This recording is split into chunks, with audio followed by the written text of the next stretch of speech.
So, ladies and gentlemen, today on Screenshots, we're again recording from our good location, our friends and Cumming Brothers in Meductic, New Brunswick. Again, thank you to the great staff and service here. Please patronage this location. It's got some great services here. Regional location, been serving the region for decades. Drop in.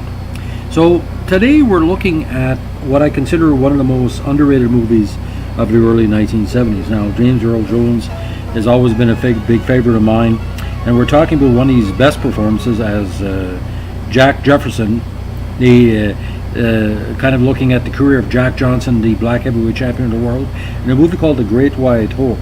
Now, this came out in 1970. It's a biographical romantic drama, written and adapted from the Howard Sacker play, which had good success on Broadway. I read about it first in Ring magazine when I was a young child, and my dad said it would always make a great movie, and we're going to talk a little bit about that today.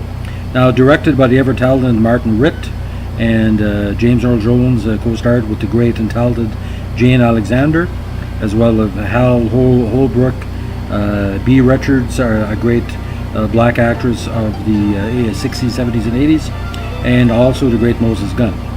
Now, Jones and Alexander also appeared in the stage version, and he appeared obviously in the film version to great acclaim, winning Best Actor and Actress nominations for their performances. Now, the movie is kind of set on the same timeline of Jack Johnson, who, for those who don't know, was prosecuted for taking a white woman across the state lines in a trumped-up charge to stop him from, defending his world heavyweight title successfully as probably the greatest black athlete of his generation. Now, as the movie goes on, the stage play, it mimics what happened to Johnson in real life, and it's pretty well set between 1910 and 1915, and follows Jack Jefferson, a very over-the-top, very intelligent fighter, going on a hot streak of victories in the boxing ring, and he beats every white boxer around. And soon after, the press and white race is saying, we got to find a great white hope to finally beat this guy, because he's the kind of the uncrowned world heavyweight champion right now. So they asked to bring back the former white champion of the world to face Jack Johnson, or Jack Jefferson, and he demolishes him.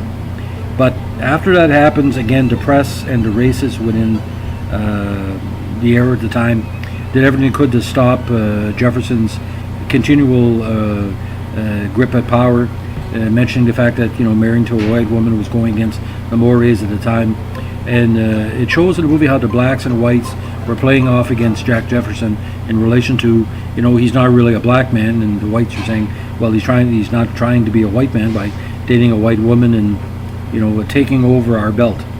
Now, it got good critical reception, very good at the box office, but for some reason amongst critics, it's kind of declined in recent years. Now, some people consider it a liberal-leaning movie. I consider it a movie of its time. I don't think anybody could have played Jack Johnson, Jack Jefferson as good as James Earl Jones.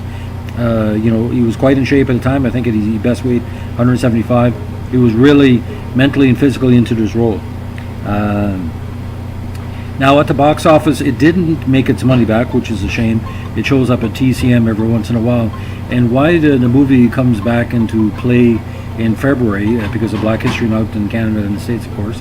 But as you know, Donald Trump pardoned Jack Johnson on this, what he called state line trumped-up charge, where no other president, including a black president of the United States, Barack Obama, pardoned him. Now, for me, I'm a big boxing fan, like everybody knows.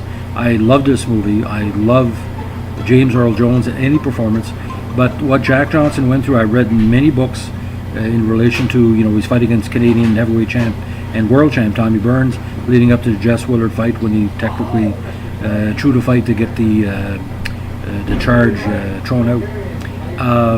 It's a movie not for everybody, but if you're a boxing fan, it's traditional 1910 style boxing. It's not like, a Rocky style. But Jane Alexander, she's very underrated as an actress. She's been in many performances over the years, sort of like a poor lady's Meryl Streep. Now, if I'm not mistaken, 1970, that was the patent year. There's no way James Earl Jones was going to any Best Actor recognition for this role at the Academy Awards. But this was the mid-70s or late 70s. He had a good chance of winning Oscar.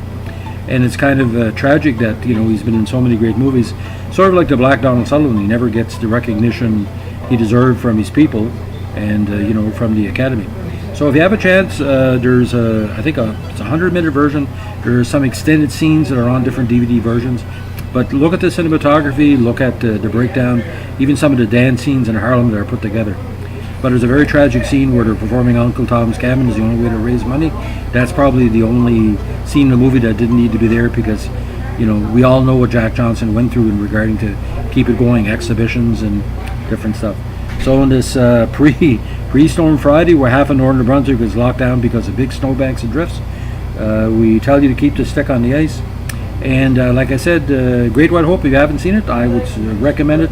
4 stars out of 5. And again, a classic movie that should be seen more often by more people. Have a great day. Bye.